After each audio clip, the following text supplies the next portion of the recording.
शरीफ ख़ानदान की field marshal army chief general Asif Munir के साथ जो मरी के अंदर मुलाकात हुई, बहुत बड़ी एक मुलाकात हुई और इस मुलाकात के चर्चे आज भी मौजूद हैं और आज भी इस मुलाकात के हवाले से लोग ख़बरें लाते हैं, बात करते हैं और मुख्तलिफ़ पहलू आज भी उसके सामने आ रहे हैं। अब एक हैरानकुन किस्म की ख़बर इससे मुतल्लिक़ इससे जुड़ी सामने आई है, जिससे वाज़े हो गया है कि ये मुलाकात पॉजिटिव नोट के ऊपर ख़त्म नहीं हुई और ये मुलाकात जो कि इख्तलाफात को ख़त्म करवाने के लिए प्लान की गई, ख़त्म करवाने के लिए डिज़ाइन की गई, ये मुलाकात जो कि ख़त्म करवाने के लिए जो आपस के इख्तलाफात, एक्सटेंशन के मामलात और जो दूसरी चीज़ें थी उनको ख़त्म करवाने के लिए तो ये मुलाकात डिज़ाइन की गई, लेकिन उल्टा ये मुलाकात गले पड़ गई शरीफ ख़ानदान के। और वहाँ पर एक बड़ी ही अनप्लेजेंट या नाखुशगवार सूरत हाल पैदा हो गई, जिसकी वजह से शहबाज शरीफ के इस्तीफ़े की बातें, टेबल उल्टाने की बातें और ये सारी सूरत हाल सिनारियो वहाँ पर पैदा हो गया। अब आप ज़रा इमेजिन करें कि इस किस्म का सिनारियो वहाँ पर पैदा हो चुका है जिससे कोई इनकार नहीं कर सकता और ये एक बहुत बड़ी मुश्किल पैदा हो चुकी है। अब मसला क्या हुआ, आपको बताया कि गवर्नमेंट इस वक्त नून लीग और पीपल्स पार्टी की ये किसी तरह से चाहते हैं कि हमारी हुकूमत इसी तरह से कायम दायम रहे।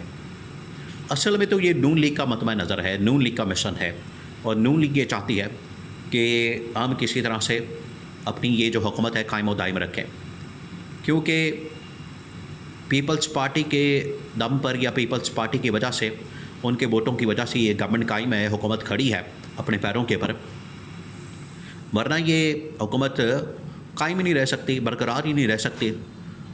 तो ये जो हुकूमत बनी है ये तो पीपल्स पार्टी के वोटों की वजह से बनी है और पीपल्स पार्टी के साथ डील ये थी कि आधा टेन्योर तुम्हारा, आधा टेन्योर हमारा, ये डील थी और इसके मुताबिक इन लोगों ने आगे बढ़ना था।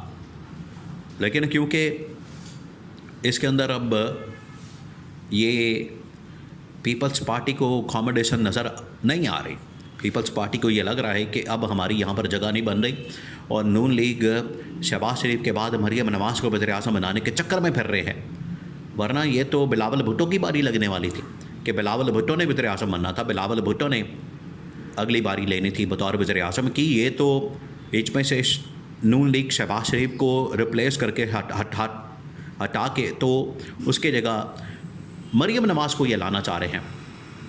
ये नवाज़ शरीफ ने अपना वहाँ पर कार्ड खेला, ये कार्ड खेला। देखिए, ये आपको पहले बता दिया था कि ये इक़्तिदार की खातिर, हुकूमत की खातिर इमरान ख़ान के ख़िलाफ़ ये इकट्ठे होंगे, इमरान ख़ान के ख़िलाफ़ ये मुत्तहिद होंगे, इमरान ख़ान के ख़िलाफ़ ये इत्तेहाद करेंगे, इमरान ख़ान के ख़िलाफ़ ये सामने आएंगे और वो देखिए सामने आ गए, इत्तेहाद इन लोगों ने कर लिया, ये मुत्तहिद हो गए।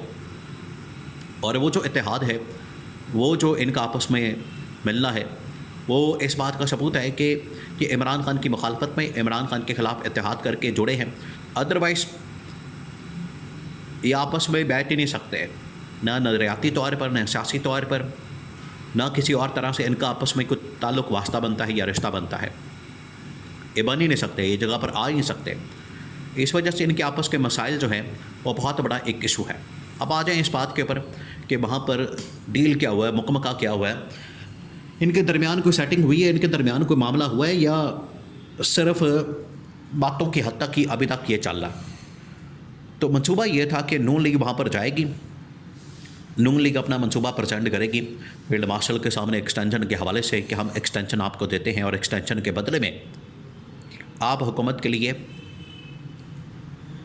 ये एक प्रोटेक्शन वाला मामला बनाएंगे कि अगले 5 साल तक हुकूमत को नहीं निकाला जाएगा।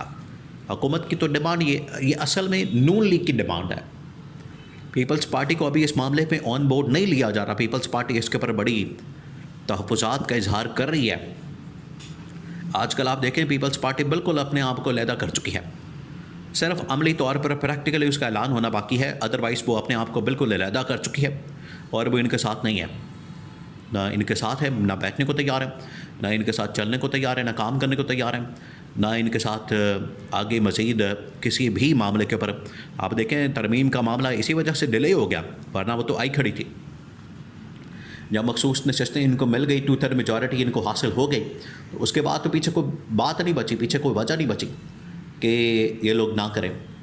क्यों डिले आया? इसी वजह से डिले आया कि पीपल्स पार्टी अब इसमें से खिसक रही है, पीछे हट रही है कि अगर हमें कोई फ़ायदा नहीं होना और हमारे साथ जो वादा किया गया था, हमें जो कहा गया था कि 2.5 साल तुम्हारे 2.5 साल हमारे, ये तो इस वादे के ऊपर काम ही नहीं हो रहा, इस वादे के ऊपर तो अमल दरामद ही नहीं हो रहा, जिसकी वजह से इन्होंने अपना बोरिया बिस्तर गोल करके यहाँ से निकलना चाहा। अब ये निकलने के लिए तैयार है। अब यहाँ पर फटा पड़ गया। फटा ये पड़ गया है कि अगर नून लीग और पीपल्स पार्टी ने इकट्ठे चलना है तो बिलावल भुट्टो को फिर वज़ीर आज़म बनाना पड़ेगा। अब नून लीग इसके ऊपर एग्री नहीं कर रही।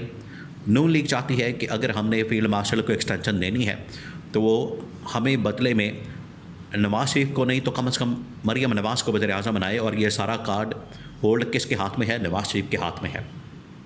नवाज शरीफ ये चाहता है कि ये सारा होल्ड मैं अपने पास रखूं और यहाँ से मैं ये कार्ड खेलूं मरियम नवाज़ को बतौर वज़ीर आज़म लॉन्च करने का। लेकिन इस्टेब्लिशमेंट अब शरीफ ख़ानदान और जरदारी ख़ानदान दोनों से नून लीग पीपल्स पार्टी से जान छुड़ाना चाहती है, क्योंकि फरमाइशें इनकी बहुत ज़्यादा, डिमांडें इनकी बहुत ज़्यादा, मुतालबात इनके बहुत ज़्यादा।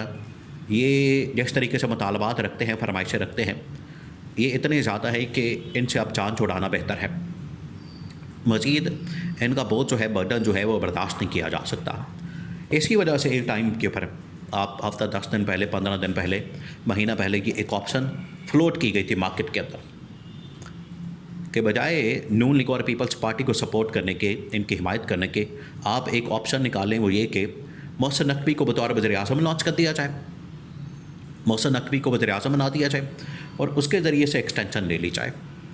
वो एक्सटेंशन का एक रास्ता है, ऑप्शन है, आप उसके ज़रिए से एक्सटेंशन ले लें बजाय कि नून लीग और पीपल्स पार्टी के हाथों ब्लैकमेल होने के।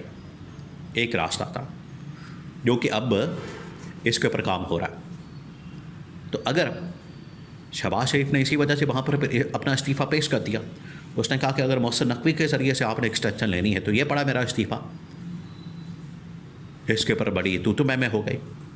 तो ये बाकायदा अब इनके आपस में एक इक़्तिदार की अंदरूनी जंग शुरू हो चुकी है और ये सिलसिला अब थमना नहीं है उतनी देर तक जब तक कि बाकायदा इनके दरमियान कोई सेटलमेंट नहीं हो जाती, और सेटलमेंट के चांसेस बिल्कुल 0% है।